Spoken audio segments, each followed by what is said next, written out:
Tengan buenas tardes todos y todas. Vamos a iniciar nuestra plática de ahora, continuando con el estudio del libro de la Gran Rebelión del venerable maestro Samael Aun. Digamos entonces estos temas de los tres traidores y los yoes causa para ir comprendiendo el proceso eh, tan complicadísimo de la autorrealización íntima del ser. Nosotros o nuestras esencias descienden a este mundo con una misión clara, la misión de regresar hacia su hogar celestial, hacia el seno del Padre, pero obviamente en esta condición adversa contra un enemigo secreto bien organizado. Nosotros tenemos que ir comprendiendo la complejidad de nuestra propia psiquis o de la psicología particular de cada uno de nosotros. Sin duda que la autorrealización, como lo dice el venerable, es el resultado supremo de autoesfuerzos voluntarios y perfectamente autoconscientes. La autorrealización íntima exige tremendos superesfuerzos individuales y esto solo es posible mediante la revolución de la conciencia. Y la conciencia definitivamente en la condición de la humanidad terrestre queda atrapada entre una estructura, la naturaleza de tipo inferior, tipo sublunar, cuyas cabezas son tres. Esos tres, ahora estamos viendo los tres traidores. Estos tres traidores aparecen en la historia, en el drama cósmico de la cristificación de nuestro Señor Jesús, el Cristo, como Pilato, Judas y Caifás, que están definitivamente ligados al cerebro intelectual, al cerebro emocional y el cerebro de la voluntad. Esta triada tenebrosa, imperfecta, dijéramos, controla el septenario, es decir, los 7 pecados capitales, y a lo largo de la médula espinal se desarrollan y programan la existencia o la vida, los eventos de nuestra psicología, donde entonces nuestra conciencia está atrapada o embotellada, como dice el venerable maestro Samael. Cada uno de estos 7 pecados capitales, que son, dijéramos, cabezas de legión, o sea, se desenvuelve una legión entera completa, y de ahí definitivamente que nosotros no somos una sola legión, sino 7 legiones. Que si lo vemos hacia atrás, estas 7 legiones tienen 3 cabezas, 7 comandantes, dijéramos 7 jefes, que son la pereza, el orgullo, la codicia, la ira, la lujuria, la gula y la envidia. Y atrás de ellos está entonces esa triada tenebrosa, que son los 3 traidores de Cristo íntimo, ligados entonces a los yo. Definitivamente psicológicamente nosotros somos 3, somos 7 y somos legión. Ese es el enemigo secreto, ese es lo que hay que vencer. El enemigo que hay que vencer en el proceso de la autorrealización. Cuando hablamos de estos temas, definitivamente el Cristo íntimo, una vez se encarna en el corazón del iniciado, tiene entonces frente a sí, el gran reto de enfrentarse a estas huestes tenebrosas, a estas fuerzas terriblemente poderosas, de las sombras o de tinieblas. Pero cuando definitivamente el Cristo es encarnado por el gran iniciado, él se encarga entonces de dirigir esas batallas externas y de enfrentarse completamente al enemigo en todos sus niveles. Nos dice el venerable que afortunadamente el Cristo íntimo, desde el mismo fondo de nuestro ser, trabaja intensivamente, sufre, llora, desintegra elementos peligrosísimos que en nuestro interior llevamos. Cuando Él se encarga, viene precisamente a ese trabajo y así va avanzando poco a poco. El Cristo nace como un niño en el corazón del hombre, pero a medida que va eliminando los elementos indeseables que llevamos dentro, va creciendo poco a poco hasta convertirse en un hombre completo. En el drama cósmico es lo que nosotros conocemos ya cuando el Señor Jesús de Nazaret aparece luego del bautismo del Jordán y ya con su trabajo misional en el plano físico sobre la Jerusalén celestial. Definitivamente, la misión del Cristo íntimo es eliminar completamente a este enemigo de sombras y encaminarse hacia el sol, de regreso al sol, donde una vez la esencia salió, donde definitivamente nuestras almas tienen hogar. Me llama la atención y siempre me ha llamado la atención determinadas alabanzas que tienen algunas iglesias evangélicas que hablan sobre una casa más allá del sol y más allá del sol. Y es que es correcto. La verdadera hogar nuestro, nuestra propia identidad está más allá del sol. Y es allí donde llega entonces hacia donde va el Cristo íntimo definitivamente cuando trabaja y elimina todos estos elementos y asciende hacia el Padre. Se acomoda en su hogar, se acomoda en su casa, como el hijo pródigo que regresa de nuevo a su casa. Nos dice el venerable en este sentido: no sería posible la disolución de las causas del ego en tanto el Cristo íntimo no haya nacido en nosotros, porque ¿quién puede enfrentarse a esa fuerza poderosa de tiniebla? No es uno con su pírrica fuerte, su pírrica voluntad, es el Cristo encarnado. El Señor íntimo debe hacerse cargo de toda nuestra psiquis, de los 5 cilindros de la máquina orgánica, de todos nuestros procesos mentales, emocionales, motores, instintivos y sexuales. Él, desde el corazón encarnado, el corazón entonces, gobierna entonces ya en la vida de aquel que lo ha encarnado, de aquel que lo tiene ya encarnado. Y entonces se enfrenta a esta condición terriblemente adversa del mundo, sometido a tentaciones, sometido a todos los vejámenes de este mundo. Y el Cristo íntimo surge interiormente en el trabajo relacionado con la disolución del yo psicológico. Incuestionablemente el Cristo íntimo es nuestro Salvador interior profundo. Cuando alguien lo encarna, de hecho ha encarnado su Salvador, su Yeshua interior. Es eso el Salvador íntimo. En el trabajo interior profundo dentro del terreno de la más estricta autoobservación psicológica, hemos de vivenciar en forma directa todo el drama cósmico. Nos explica el venerable. Vamos a estudiar entonces estos procesos, cómo se va desarrollando internamente en aquel que definitivamente lo encarna en sí. O sea, vive la Navidad. Estamos hablando de después de la Navidad. Este trabajo después de la Navidad del Cristo en el corazón. El Cristo íntimo ha de eliminar todos los elementos indeseables que en nuestro interior cargamos, dice el venerable maestro Samael. Los múltiples agregados psíquicos en nuestras profundidades psicológicas gritan pidiendo crucifixión para el Señor interior, que es el drama que nosotros conocemos históricamente.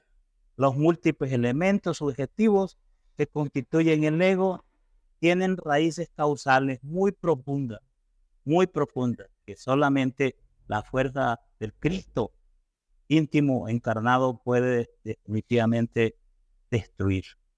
Ahora, cada uno de nosotros tiene esta estructura que ya lo vimos al principio, en su aparato psíquico, encarnado todas esas potencias del mal, las 7 potencias del mal y las 3 fuerzas, digamos, creadoras invertidas, o sea, de tinieblas, ¿no?, que gobiernan obviamente nuestra vida en la condición de seres dormidos. Nos dice el maestro que cada uno de nosotros lleva en su psiquis a los 3 traidores. Judas, el demonio del deseo; Pilato, el demonio de la mente; y Caifás, el demonio de la mala voluntad. Estos definitivamente son los enemigos del Señor. En la mente, en las emociones y en la voluntad. Nosotros entonces tenemos entonces esas estructuras de tipo tenebrosas que gobiernan al septenario, lo que se le conoce como los 7 pecados capitales. Estos 3 traidores crucifican al Señor de perfección en el fondo mismo de nuestra alma. Lo llevan hacia ahí, generan este drama, ¿no? Y entonces el Señor, en el mismo proceso de autorrealización, en el mismo proceso de eliminación de todas estas fuerzas, va sufriendo con la cruz a cuesta hasta que los vence en el Calvario, tal como lo explica el venerable. Se trata, pues, estos 3 traidores, de 3 tipos específicos de elementos inhumanos fundamentales en el drama cósmico. El citado drama se haya vivido siempre secretamente en las profundidades de la conciencia superlativa de ser. Todo aquel que ha logrado encarnar esta fuerza cósmica de Cristo, todo aquel ha tenido que vivir secretamente todo el drama cósmico de la crucifixión, tal como lo mostró el Señor Jesús de Nazaret, divino maestro, lo demostró en cuerpo y alma, carne y hueso en la tierra santa de Jerusalén. Ahora, estas 3 fuerzas no solo es cuestión de, dijéramos, de la visión cristiana, pero antiguamente en el Apocalipsis dice: y vi salir de la boca del dragón y de la boca de la bestia y de la boca del falso profeta 3 espíritus inmundos a manera de ranas. Sale de la cabeza, sale del príncipe de las tinieblas, salen estas 3 fuerzas que gobiernan nuestro interior. Pues son espíritus de demonios que hacen señales y van a los reyes de la tierra en todo el mundo para reunirlos a la batalla de aquel gran día del Dios Todopoderoso. Así habla el Apocalipsis de San Juan. Ahora, vean ustedes cómo emana de esto, dice, de señales, y van a los reyes de la tierra, los programan entonces para las actividades, para reunirlos a la batalla contra las fuerzas de la luz. ¿Cuál es el origen terrible de estas 3 fuerzas? ¿De dónde vienen? ¿De dónde se desprenden? Y eso pues lo vamos a estudiar en otra conferencia más ampliamente, pero lo veremos brevemente en esta conferencia. Y el origen de estos 3 malvados ciertamente es demasiado tenebroso, dice el maestro. Es indubitable que ellos devienen de la perversión espantosa de las 3 gunas. Estas 3 gunas en el Evangelio del Señor Cristo, precisamente, donde se habla definitivamente de este aspecto, de estas tres aspectos de la madre cósmica o de la mula prakriti, como le llaman ellos. Estos 3 están relacionados con los 3 cerebros: mente, emoción y voluntad. ¿Ya? Una es sattva, que es la guna de la armonía universal.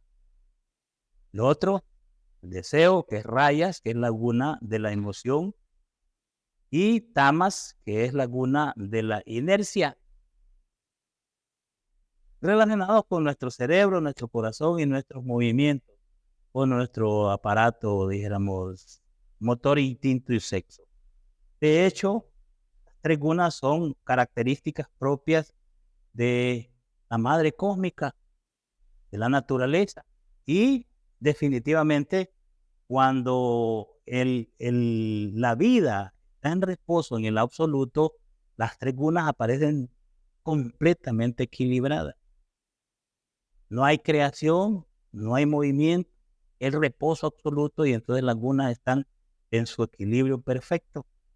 El problema está cuando se desequilibran por alguna razón específica.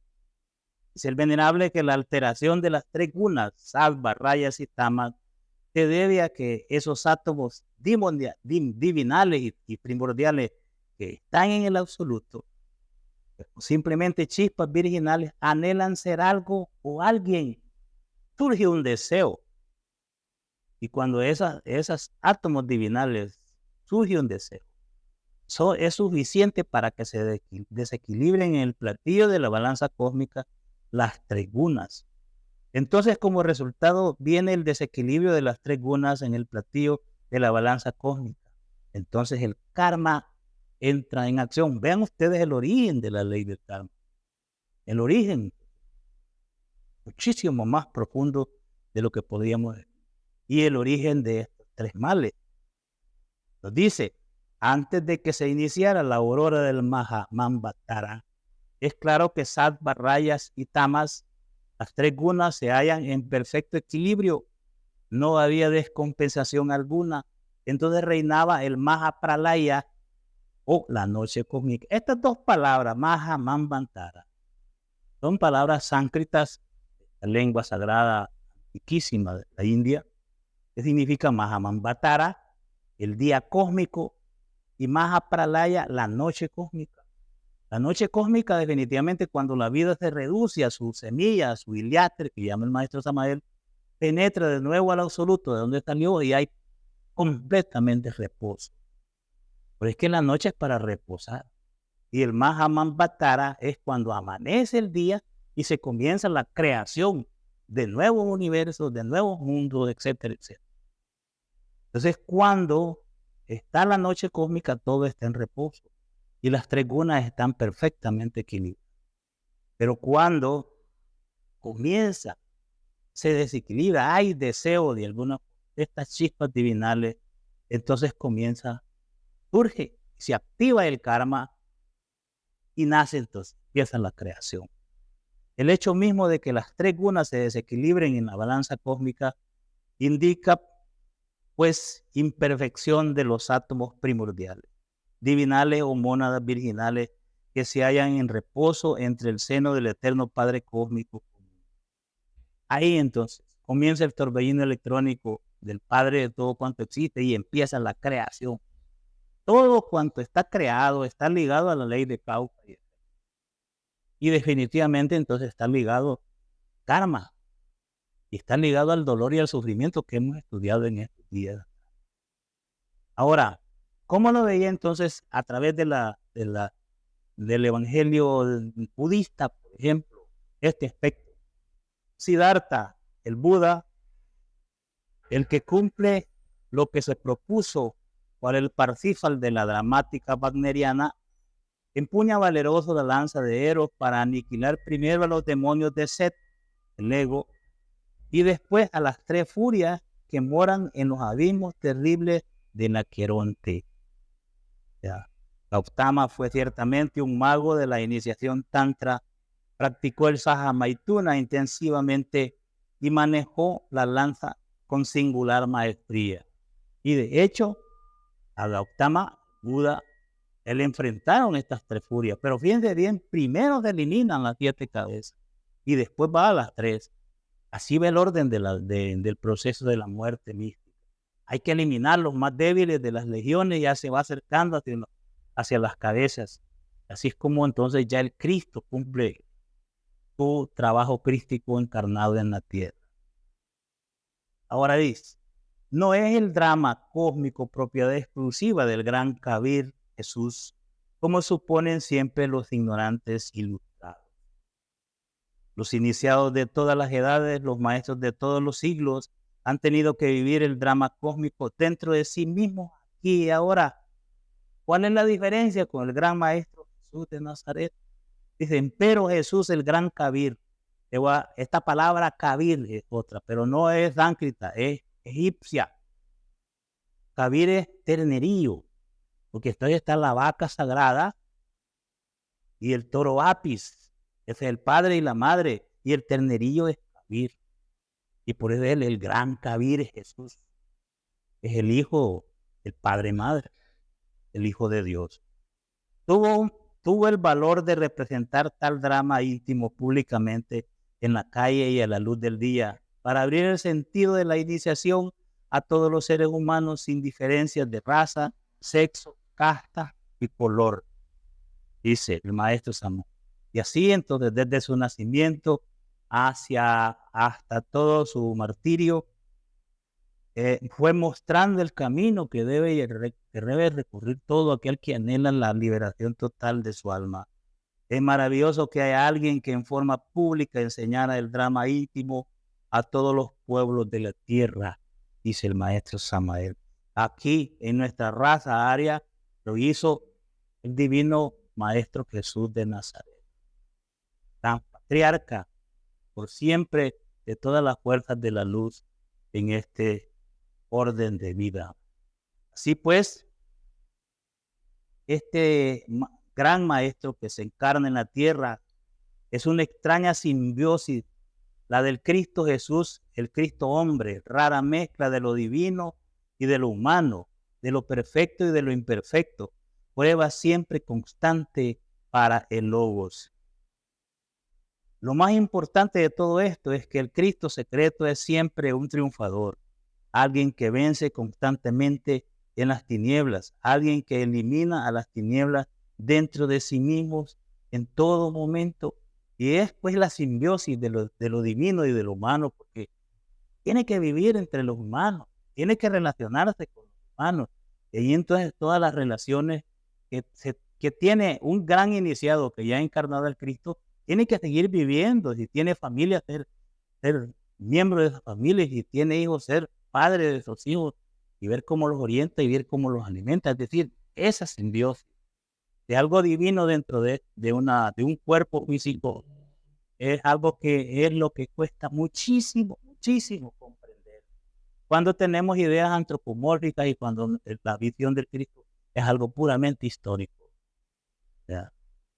Ahora, ¿por qué dice una simbiosis de lo divino y de lo humano, de lo perfecto y de lo imperfecto? Es que cuando Él se encarna en la humana personalidad de un gran iniciado, ese gran iniciado todavía tiene defectos, todavía tiene el ego, y están ahí vivos los siete pecados, los 7 grandes, ¿no? Las siete potencias tenebrosas, y están vivos las 3 furias, o estos 3 espíritus en forma de rana, varios de las legiones, tiene entonces defectos. Por eso entonces, el que es perfecto, como dice el maestro Samael, el Cristo íntimo, no siendo lujurioso, tiene que eliminar de sí mismo los elementos psicológicos de la lujuria. Está sometido a tentaciones porque está dentro de un cuerpo físico, un cuerpo humano, que está sometido a eso. El Cristo íntimo, siendo en sí mismo paz y amor, debe eliminar de sí mismo los elementos indeseables de la ira. Dice, el Cristo íntimo, no siendo un codicioso, debe eliminar de sí mismo los elementos indeseables de la codicia. El Cristo íntimo, no siendo envidioso, debe eliminar de sí mismo los elementos indeseables de la envidia. El Cristo íntimo, siendo humildad perfecta, modesta, infinitud, sencillez absoluta, debe eliminar de sí mismo los asqueantes elementos del orgullo, de la vanidad, del engreimiento. También el Cristo íntimo, la palabra, el Logos creador, viviendo siempre en constante actividad, tiene que eliminar en nuestro interior, en sí mismo y por sí mismo, los elementos indeseables de la inercia, de la pereza, del estancamiento. El Señor de perfección, acostumbrado a todos los ayunos, templados, jamás amigo de las borracheras y de los grandes banqueteos, tiene que eliminar de sí mismo los abominables elementos de la gula. Y este detalle, ¿por qué tiene que eliminarlo de sí mismo? Porque cuando Él se encarna en la humana personalidad del iniciado, del nuevo maestro, toma para sí el control de todos estos elementos y toma esos defectos definitivamente como propios para irlos eliminando. Así es como salva el alma. Así es como el Señor, nuestro Yeshua interior, nos salva. Así es pues como cumple la gran misión de llevarnos hacia el Padre, de llevar el alma hacia el Padre. El Cristo secreto es el Señor de la gran rebelión, rechazado por los sacerdotes, por los ancianos y por los escribas del templo. Alguien que encarne al Cristo en cualquier edad que sea, no va a ser aceptado por este mundo. Lo van a rechazar los jefes de las iglesias, lo van a rechazar los ancianos y lo van a rechazar siempre los intelectuales, porque nunca va a encajar, nunca va a coincidir con las normas petrificadas que tiene aquí el mundo dormido y que se encarna. Los sacerdotes le odian, es decir, no le comprenden, Quieren que el Señor de perfección viva exclusivamente en el tiempo de acuerdo con sus dogmas inquebrantables.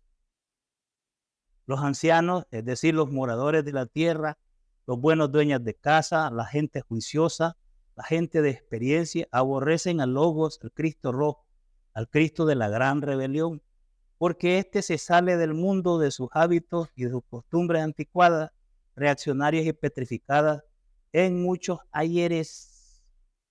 Bien, los escribas del templo, los bribones del intelecto aborrecen al Cristo íntimo, porque este es la síntesis del anticristo,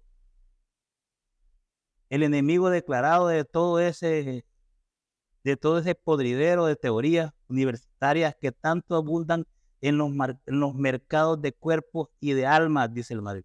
El Cristo es la antítesis del anticristo, corrijo ahí entonces. Eso, los tres traidores odian mortalmente al Cristo secreto y lo conducen a la muerte dentro de nosotros mismos y en nuestro propio espacio psicológico. Ahí es donde se desarrolla ese drama, como va entonces viviendo todos esos aspectos. El Divino Maestro lo mostró con su cuerpo, con su alma, en la Tierra Santa con su cuerpo físico y se sometió a esos vejámenes físicamente. Los yoes causa pues, están vinculados a las leyes de causa y efecto. Obviamente no pueden existir causas sin efectos ni efectos sin causa. Los múltiples elementos subjetivos que constituyen el ego tienen raíces causales. Esta es la parte más elevada de este proceso, parte más profunda, definitivamente. Sería inconcebible la eliminación de los diversos elementos inhumanos que en nuestro interior cargamos si no elimináramos radicalmente las causas intrínsecas de nuestros defectos psicológicos. Es la raíz profunda que tiene cada uno de los defectos. Definitivamente, los yoes causa se hallan íntimamente asociados a determinadas deudas kármicas, cuentas que hay que pagar, cuentas que vienen y que están esperando mucho más arriba, precisamente para poder saldar esas cuentas.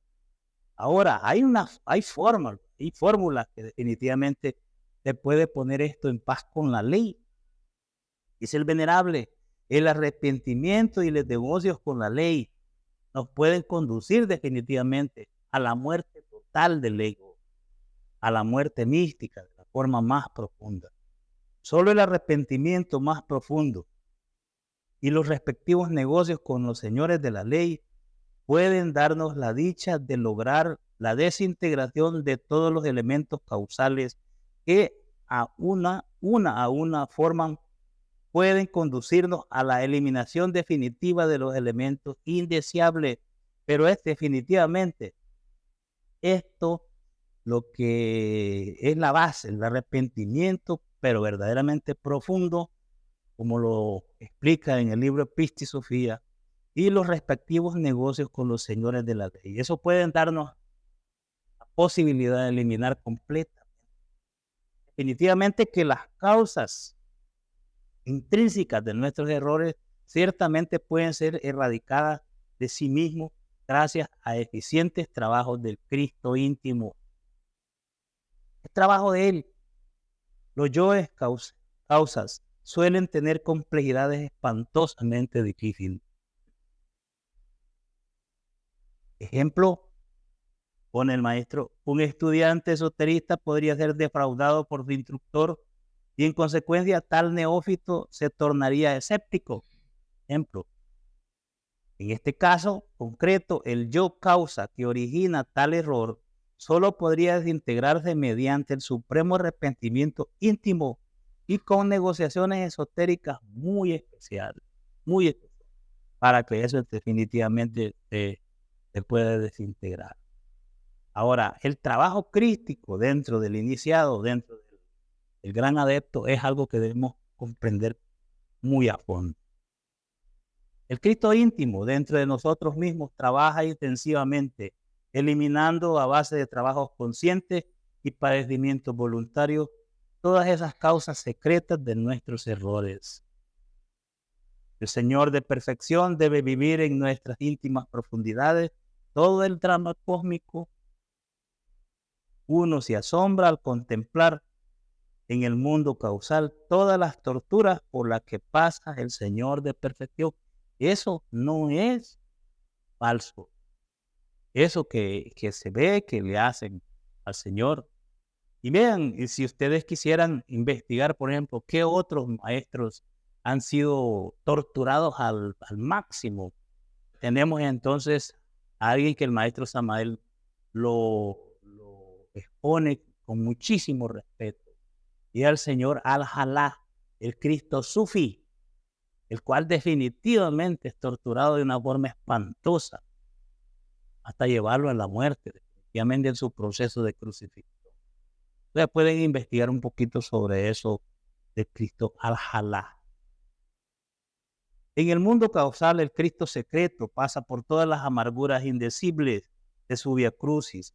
Pilato se lava las manos y se justifica, pero en fin condena al adorable a la muerte de cruz. Resulta extraordinario para el iniciado vidente el ascenso al Calvario, la conciencia solar integrada con el Cristo íntimo, fíjense bien, crucificada en la cruz majestuosa del Calvario, pronuncia frases terribles que a los seres humanos no les es dable escuchar. Fenómeno extraordinario de la luz. La frase final: Padre mío, en tus manos encomiendo mi espíritu, va seguida de rayos y truenos y grandes cataclismos, dice el venerable. Posteriormente, el Cristo íntimo, después de la desclavación, es depositado en su santo sepulcro. Mediante la muerte, el Cristo íntimo mata a la muerte. Mucho más tarde en el tiempo, el Cristo íntimo debe resucitar en nosotros. Esos tres clavos de la cruz, las tres grandes purificaciones, se encuentran simbolizadas por estos tres clavos de la cruz que tiene dos en sus manos y uno en los pies. Entonces, vean ustedes cómo con la muerte se mata la muerte por la eternidad. Y ahí, al bajar triunfante de la cruz del Calvario, definitivamente logra la inmortalidad. Y el proceso de resurrección que viene más adelante. La resurrección crística viene a transformarnos radicalmente.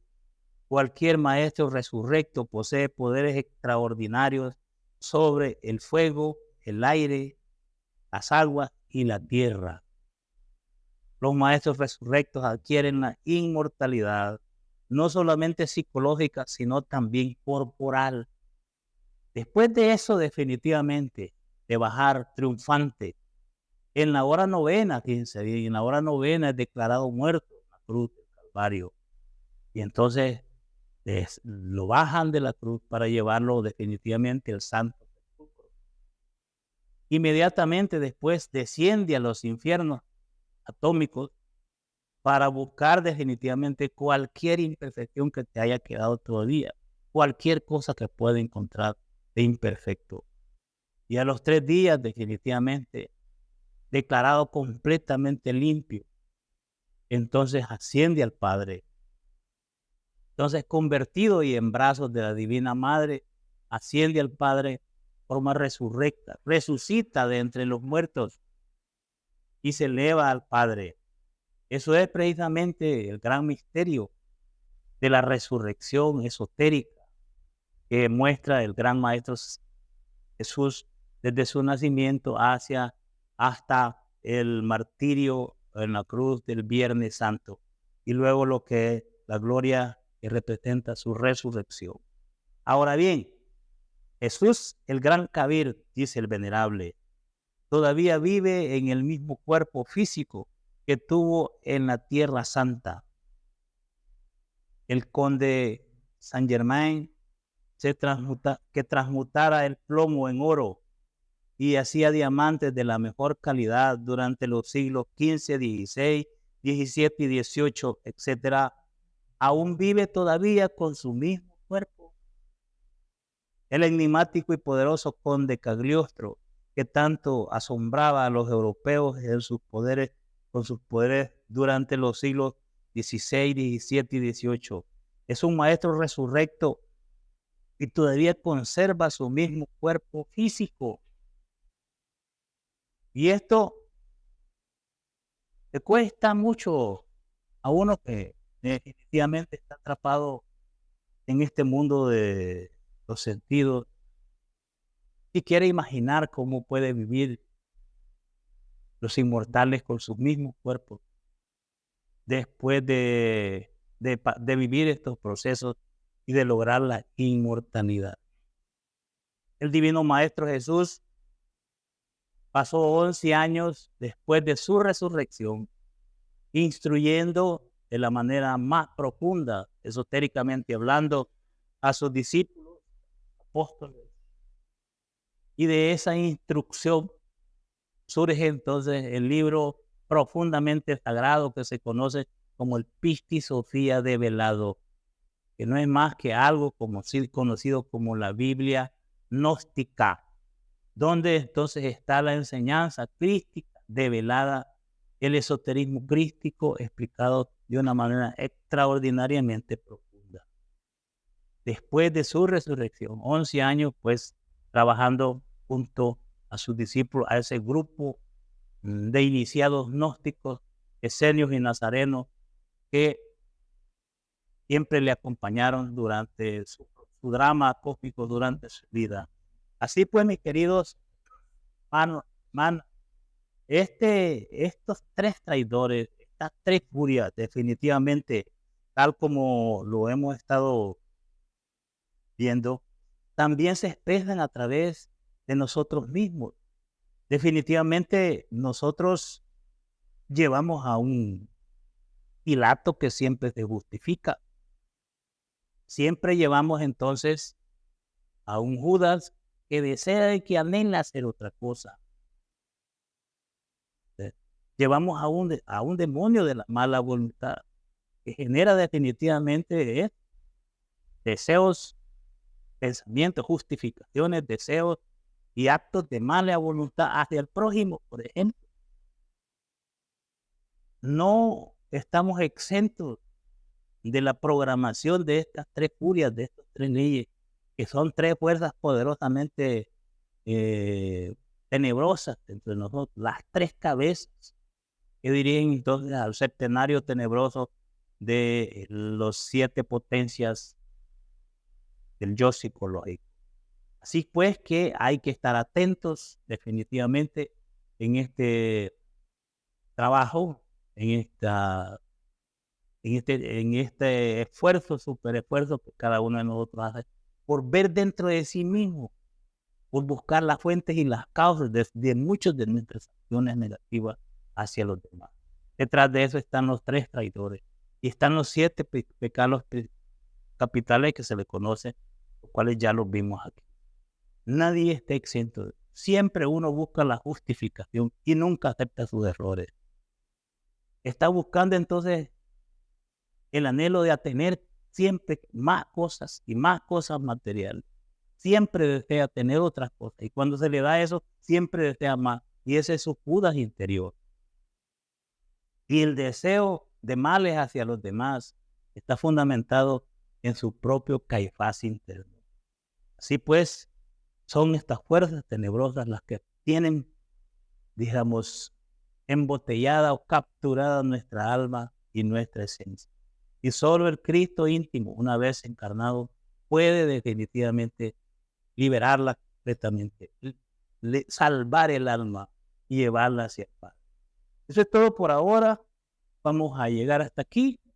Y si hay alguna pregunta, alguna duda, con mucho gusto vamos a ampliar la explicación.